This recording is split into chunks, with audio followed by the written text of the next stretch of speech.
आपल्या पक्षाचे सगळे नेते एकत्र येऊन आजची बैठक होती. नेमकं संघटनात्मक बैठक असल्याचं बोललं जाते, मात्र काय ठरलं या बैठकीमध्ये? असं काही नाही, रुटीन बैठका आहेत या. मागच्या विधानसभा लोकसभेनंतर अशा बैठकांना खंड पडला होता आणि रुटीन पक्ष संघटनेच्या कामासाठी नव्यानं संघटनेत जे काही थोडे बहुत लोक इकडे तिकडे जातात त्याच्याविषयी विचारविनिमय करण्यासाठी या बैठका आहेत. येणाऱ्या काळात संघटनेचं काम पुन्हा ताकदीनं उभा करणं या हेतून या बैठका होत आहेत. मला वाटतं या नियमित बैठका होत राहतील.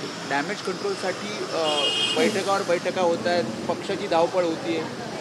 असं काही नाही, डॅमेज कंट्रोल नाही. जे जे जात आहेत, ज्यांची इच्छा नाही, ज्यांचं मन नाही, ज्याला संघटनेने सगळं देऊ नये ते तर जात असेल तर मला असं वाटतं याला कोणी थांबवू शकत नाही. आणि ज्याचं मनच इथं लागत नसेल त्याला शरीराने इथं राहण्यात काही अर्थ पण नाही आहे. पण काही जणांना मनवलं जाणार, काही जण जाण्याच्या तयारीत आहेत, अशांना मनवलं जाणार नाही असं नाही काय. असं जे काय आहे ते मला असं वाटतं निश्चित शिवसेना संघटना म्हणून निश्चित काही लोकांवर न्याय अन्याय या भूमिका असेल तर त्यांचं ऐकून घेतलं पाहिजे. ही भूमिका सगळ्यांचीच आहे. असं ऐकून घेण्याची भूमिका निश्चित शिवसेना येणार काळात राबवेल. येत्या काळात काही नेत्यांकडनं काही दौरे केले जाणार आहेत का पक्षवाढीसाठी किंवा संघटनात्मक विश्वास संपादन करण्यासाठी? हे बघ, दौरे नियमित सगळ्या नेत्यांना वेगवेगळे विभाग वाटलेले आहेत. त्या विभागात सगळे नेते नियमित दौरे करत असतात. त्याच्यात काही नवीन हे दौरे करणं अशातला काही भाग नाही. संघटना म्हटल्यावर असे दौरे होतच असतात, असे दौरे करतच असतात.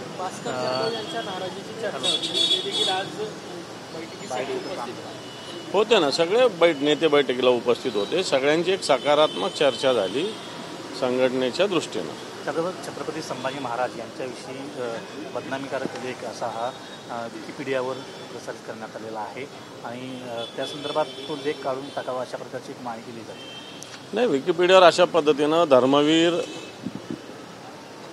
धर्मरक्षक संभाजी महाराजांच्या विषयी आला असेल तर विकिपीडियाने ताबडतोब असा मजकूर काढला पाहिजे.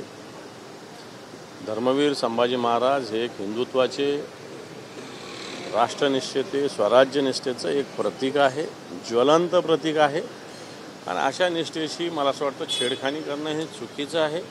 ज्यांनी कोणी केलं त्याच्यावर तर कारवाई व्हावी, परंतु असा वादग्रस्त मजकूर त्वरित काढला पाहिजे. त्याचबरोबर याच लेखाचं समर्थन जो अभिनेता कमाल खान आहे तो करताना दिसून येतोय आणि त्याचं पोस्ट देखील त्यानं आपल्या सोशल मीडियावर. आता कोण कमाल खान आहे मला माहिती नाही, हा कोणता कमाल खान आहे, परंतु जरा इतिहासाची माहिती घेतली पाहिजे. संभाजी महाराज कोण होते, काय होते, किती लढाया लढले, किती जिंकले आयुष्यात, कोणत्या वर्षापासून किती, फक्त 32 ते 33 वर्षाचं आयुष्य असणारा राजा हा किती लढाया लढला, सगळ्याच लढाया जिंकणारा एकमेव राजा आहे.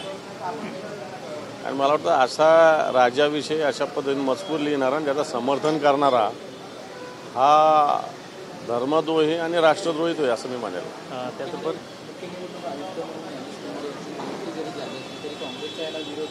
काँग्रेस कोर्टात जाण्याच्या तयारीत आहे, कारण राहुल गांधींचा विरोध करून जे आहे ते त्यांची नियुक्ती करण्यात आली. काँग्रेस कोर्टात जाण्याच्या तयारीत नाही, मी जी माहिती ऐकली की काल विरोधी पक्ष नेता, पंतप्रधान आणि एक मंत्री अशी बैठक होती आणि त्याच्यात सरन्यायाधीश आधी होते. सरन्यायाधीशांना काढून एक मंत्री अशा पद्धतीने टाकलं. त्याच्यामुळे कोर्टात आज त्याची हिअरिंग होती राहुल गांधींनी. त्यामुळे ही हिअरिंग झाल्यावर अशी नियुक्ती करावी अशी मागणी केल्याचं मला कळालं.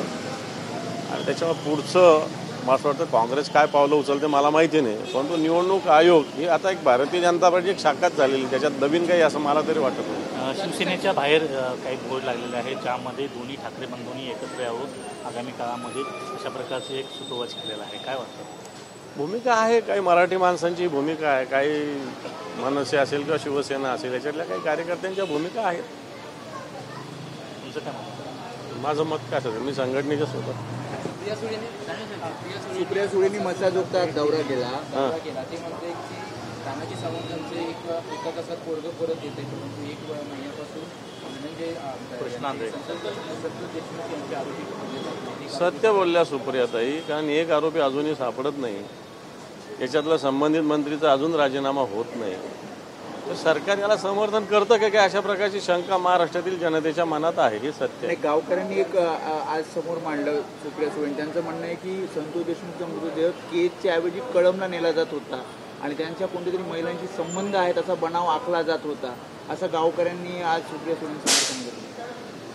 हे पाहिजे, ज्या ज्या बदनामी करायच्या त्या हे सगळे लोक गुन्हेगारांना लपवण्यासाठी, गुन्हेगारांच्यावरून लक्ष विकेंद्रित करण्यासाठी अशा पद्धतीनं आरोप केलं जातं. ही एक नीती आहे काही लोकांना सपोर्ट करण्यासाठी, सत्ताधाऱ्यांना.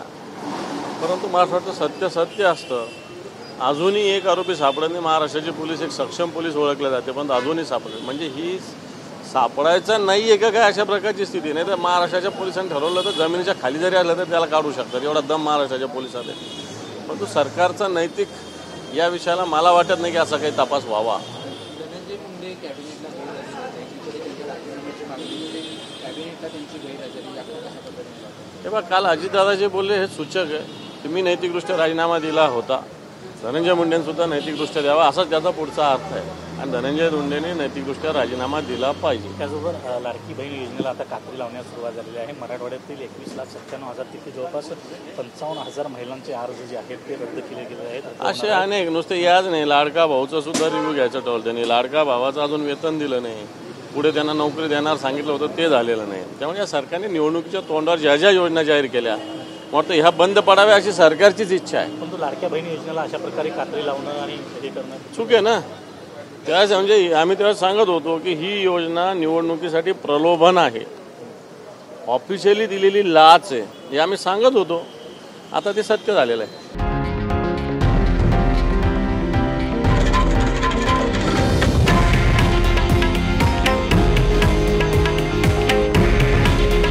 हे आहे देशातील नंबर 1 न्यूज नेटवर्क आणि आपण पाहत आहात TV9 मराठी. काळजी तुमची, हित महाराष्ट्राचं.